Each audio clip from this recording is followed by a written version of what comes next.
বাগ্মীকে হাওড়ায় শুভেন্দু অধিকারী বলছেন, তাদের বাড়িতে অর্থাৎ পরিযায়ী শ্রমিকদের বাড়িতে আমাকে যেতে হয়েছে, তাই বিলম্ব হয়েছে, আমি দুটি স্বীকার করি। আমাদের সিংহবাহিনী আয়োজিত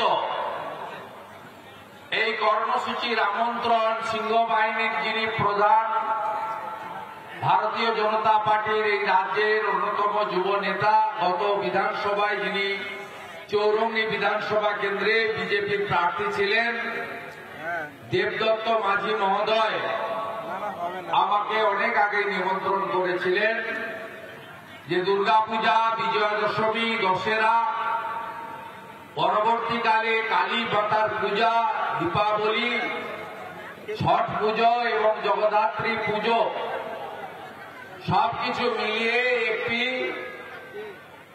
আমাদের ধ্বজের নিচে পরম পবিত্র যে গেরুয়া ধ্বজ, তার নিচে আমরা সবাই ভারত মাতাকে প্রণাম করে মিলিত হব।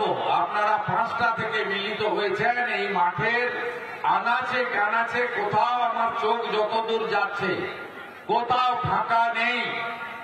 এমনকি 1 কিলোমিটার দূরে মাইক আছে, মাইকের নিচেও প্রচুর মানুষজন আপনাদের বা আমাদের কথা শুনছেন।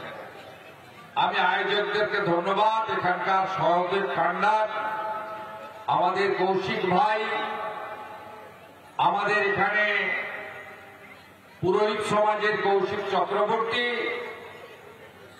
আমাদের মধ্যে আছেন এই জেলার রাষ্ট্রবাদী প্রচারক, মূল দায়িত্বে আছেন গৌরাঙ্গ ভট্টাচার্য, এই রাজ্যের প্রতিবাদী কণ্ঠস্বর, সাংস্কৃতিক আন্দোলনের পুরোধা, বাংলা বাঙালির অস্তিত্ব রক্ষা করার লড়াই করছেন, হিন্দুদের স্বার্থে লড়াই করছেন, নারী নির্যাতনের বিরুদ্ধে লড়াই করছেন রুদ্রনীল ঘোষ, আমাদের ভারতীয় জনতা পার্টির রাজ্যের সম্পাদক, এই জেলার ভূমিপুত্র পরীক্ষিত নেতা উমেশ রায়, আমাদের প্রভাকর পণ্ডিত, আমাদের মধ্যে বিশ্ব হিন্দু পরিষদের দক্ষিণবঙ্গের অন্যতম প্রচারক, সন্ত সমাজের প্রতিনিধি লাল বাবা শিবাজি মহারাজ এবং সম্মানিত মঞ্চ,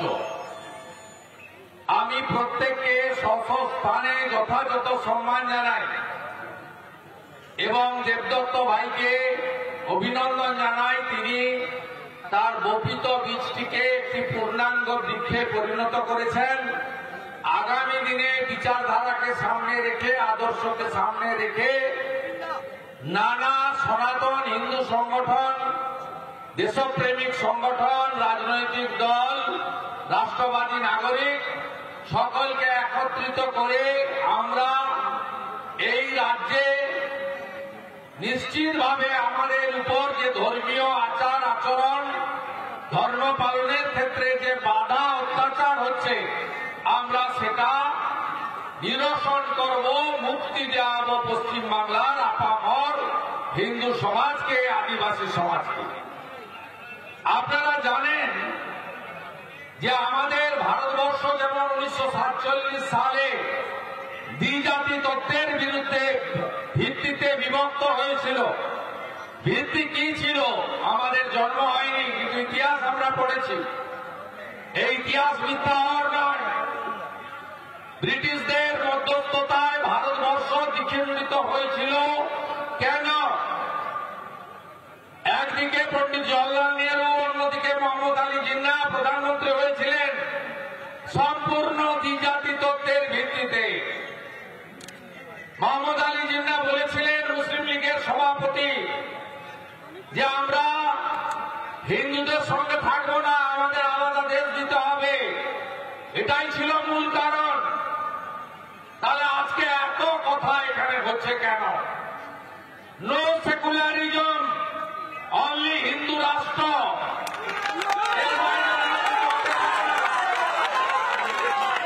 আমাদের পশ্চিমবঙ্গ সৃষ্টির ইতিহাস কি? পশ্চিমবঙ্গ সৃষ্টির ইতিহাস হচ্ছে 1947 সাল, স্বাধীনতার আগে। স্বাধীনতার আগে মোহাম্মদ বলেছিল আলোচনাতে যে আমি কলকাতা সহ অবিভক্ত বঙ্গ চাই, কলকাতা আমি দেব না, পাকিস্তানে দিতে হবে কলকাতাকে। ডক্টর শ্যামাপ্রসাদ মুখার্জি ভারত কেশরী, তিনি এবং ভারত সেবাশ্রম সংঘের প্রতিষ্ঠাতা স্বামী প্রণবানন্দ মহারাজ আন্দোলন গড়ে তুললেন। বললেন আপনারা দুই বঙ্গে বিভক্ত করুন, ও বঙ্গে মুসলিম মেজরিটি আপনি পাকিস্তানে নিয়ে যান, আর এই বঙ্গে হিন্দু মেজরিটি আমরা ইসলামিক কান্ট্রিতে যাব না, এটা বাঙালি হিন্দুদের মেজরিটির জায়গা। ব্রিটিশরা সমস্যায় পড়ল, ব্রিটিশরা বলল যে আপনারা তাহলে আইনসভাতে আলোচনা করুন, বেশিরভাগ লোক যা চাইবে তাই হবে। আইনসভাতে ডক্টর শ্যামাপ্রসাদ মুখার্জি প্রস্তাব এনেছিলেন, অস্বীকার করবো না ইতিহাস, জ্যোতিবাবু শ্যামাপ্রসাদ মুখার্জির সঙ্গ দিয়েছিলেন। 58 জন হিন্দু আইনসভার সদস্য সেদিন বলেছিল আমরা ভারতবর্ষে থাকবো, আর 21 জন মুসলিম আইনসভার সদস্য বলেছিলেন যে না আমরা পূর্ব পাকিস্তান অর্থাৎ পাকিস্তানে যাব। 58-21 ভোটে আমাদের বাঙালি হিন্দুর হোমল্যান্ড তৈরি হয়েছিল সাল 1947, দিন 20 জুন। এই হলো ভারতবর্ষ সৃষ্টি আর পশ্চিমবঙ্গ সৃষ্টির ইতিহাস। এই ইতিহাসকে আপনি অস্বীকার করবেন? হ্যাঁ, আমরা স্বামী বিবেকানন্দের শিষ্য, নিজ ধর্মে আস্থা রাখি, অপর ধর্মকে শ্রদ্ধা করি। তার মানে এই নয় এটা আমাদের দুর্বলতা। এই রাজ্যের সরকার এই বিভাজনের জন্য সবচেয়ে বেশি দায়ী। এই রাজ্যের সরকারের তোষণ নীতি পশ্চিমবাংলায় সবচেয়ে বেশি। বিভিন্ন ধর্ম সম্প্রদায়ের মধ্যে সম্পর্কের যে অবনতি সেটা ঘটছে এই রাজ্যের সরকার এবং সরকার নির্দেশিত যে প্রশাসন, কখনো পারমিশন দেওয়ার ক্ষেত্রে, কখনো পুলিশকে অপব্যবহার করার ক্ষেত্রে। আপনারা দেখেছেন 7 বছর আগে এখানে রামনবমীতে পাথর ছোড়া হয়েছিল। আপনারা দেখেছেন কিছুদিন আগে রিসরাতে শিবপুরের পিএম বস্তিতে ডালখোলাতে রামনবমীর মিছিলে পাথর ছোড়া হয়েছিল। আমি দায়িত্ব নিয়েছিলাম, আজকে হাওড়ার নেতারা আছেন, আমি বলেছিলাম এটা শেষ পাথর ছোড়া। আমি হাইকোর্টে গেছিলাম, এনআইএ হয়েছিল, রাজ্য সরকার সরকার সুপ্রিম কোর্টে গেছিল, সুপ্রিম কোর্টও এনআইএ রেখে দিয়েছে। আজকে তাই ওখানে আর পাথর ছোড়া হয় না। সম্প্রতি এই বছর সামনে বাউলিয়াতে দুর্গাপূজার বিসর্জনে হামলা হয়েছে। কেন এগুলো বন্ধ হবে? কেন আমরা জানতে চাই হবে? আমরা ঋষি বঙ্কিমচন্দ্রের বন্দে মাতরমের 150 বছর পালন করব 7 তারিখে, 7ই নভেম্বরে। আপনি বলুন, আমরা বঙ্কিমচন্দ্র মহোদয় লেখনীতে জেনেছি ব্রিটিশের সময় লালগোলা মুর্শিদাবাদে মা কালীকে শিকল পরানো হয়েছিল। আর আজকে আমরা দক্ষিণ 24 পরগনার কাকদ্বীপে আমরা দেখলাম সেখানে মা কালীর মুন্ডুচ্ছেদ করা হলো এবং মা কালীকে চোর ডাকাত পার্থ অর্পিতারা যে প্রিজন ভ্যানে ওঠে, কেষ্টমন্ডলরা, শাহজাহানরা, সেই প্রিজন ভ্যানে তোলা হলো মা কালীকে। আপনি কখনো দেখেছেন? এদের সাহস কোথায় গেছে? সাহস কোথায় গেছে? গত পরশুদিন জগদ্ধাত্রী পুজোর বিসর্জনে নদিয়া জেলার কৃষ্ণনগরের আইসি অমলেন্দু বিশ্বাস এই হিন্দু কিনার ডিএনএ টেস্ট করা দরকার আছে। যে ভাষায় কথা বলেছে, আমাদের লজ্জা রাখার জায়গা নেই। আমরা কোন রাজ্যে বসবাস করছি? এগুলো কেন হচ্ছে জানেন তো? সরকার কেন এগুলো করছে? মুখ্যমন্ত্রী পিতৃপক্ষে কাঁচি নিয়ে দুর্গাপূজা উদ্বোধন করতে চান। মুখ্যমন্ত্রী ইচ্ছা করে ছাতা না ধরে মাথায় কাপড় লাগান এবং কাপড়ের পাশে কানটা খুলে দেন যেন মাথায় বৃষ্টি বৃষ্টি পড়বে, কানে পড়বে না।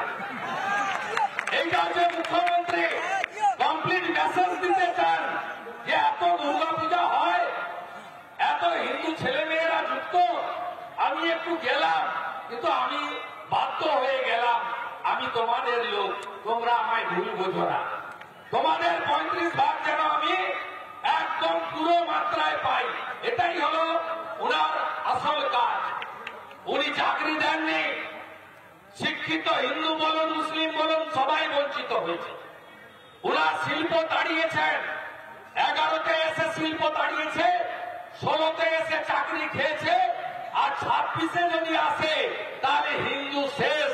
আজকে হিন্দুদের কাছে আমি এই কথাটা বলে গেলাম, আপনাদের জোর বাঁধতে হবে, জোর বাঁধতে হবে। এই মুখ্যমন্ত্রী কখনো কোথাও বলেন না উর্দু স্পিকিং মুসলিম, বাংলা স্পিকিং মুসলিম। ইনি হিন্দি স্পিকিং, বাঙালি স্পিকিং বলেন, যাতে আমাদের সনাতনীদের ভাগ করা যায়। আমি আপনাদের বলছি, ভাষার নামে, জাতের নামে ব্রাহ্মণ ক্ষত্রিয় বৈশ্য শূদ্র, রাজনীতির নামে আপনারা বিভক্ত হবেন না।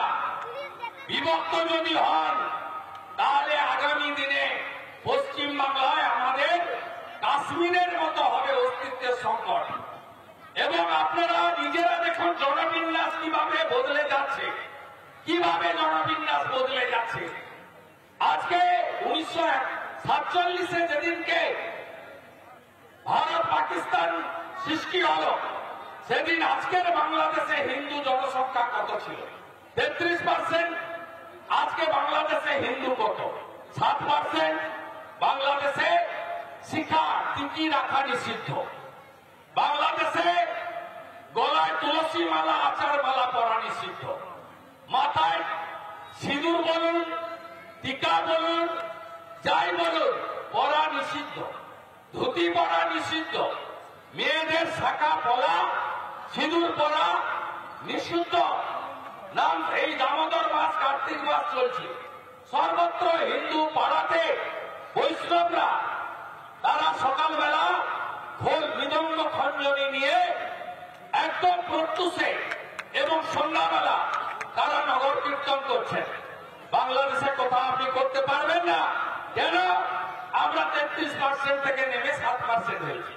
পশ্চিম বাংলায় 1951 সালে জনগণনাতে হিন্দু ছিল 85%।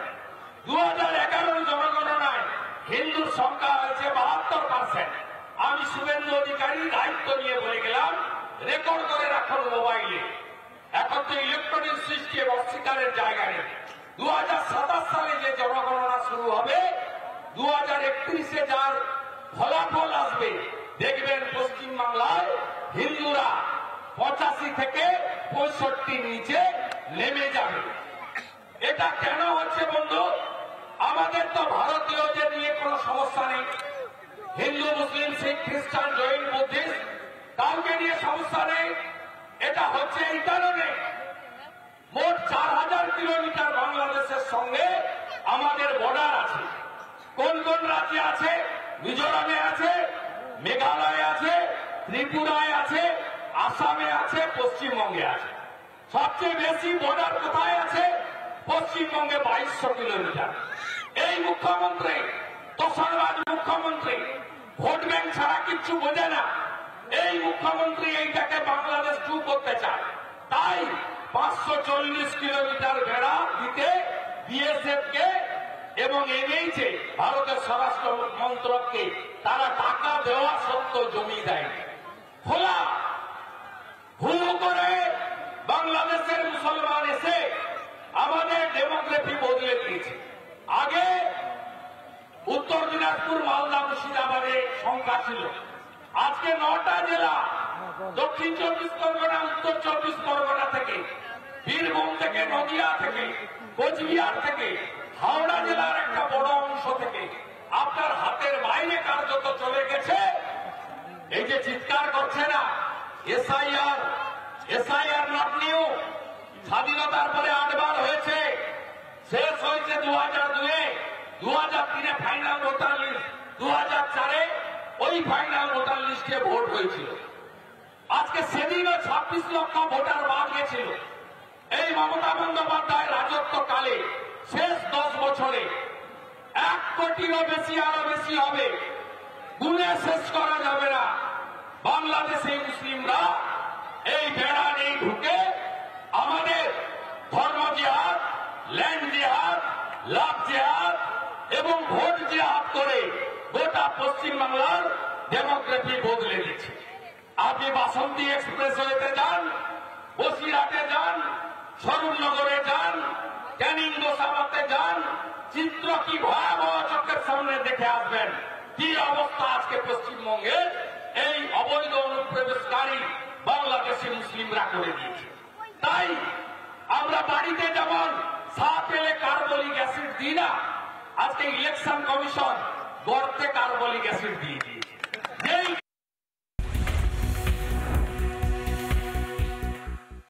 নানা ধরনের কন্টেন্ট দেখার জন্য লাইক করুন, শেয়ার করুন আমাদের ফেসবুক পেজ, সাবস্ক্রাইব করুন আমাদের ইউটিউব চ্যানেল। পাশাপাশি অন্যান্য ব্রেকিং নিউজের জন্য অবশ্যই চোখ রাখুন রিপাবলিক বাংলায়।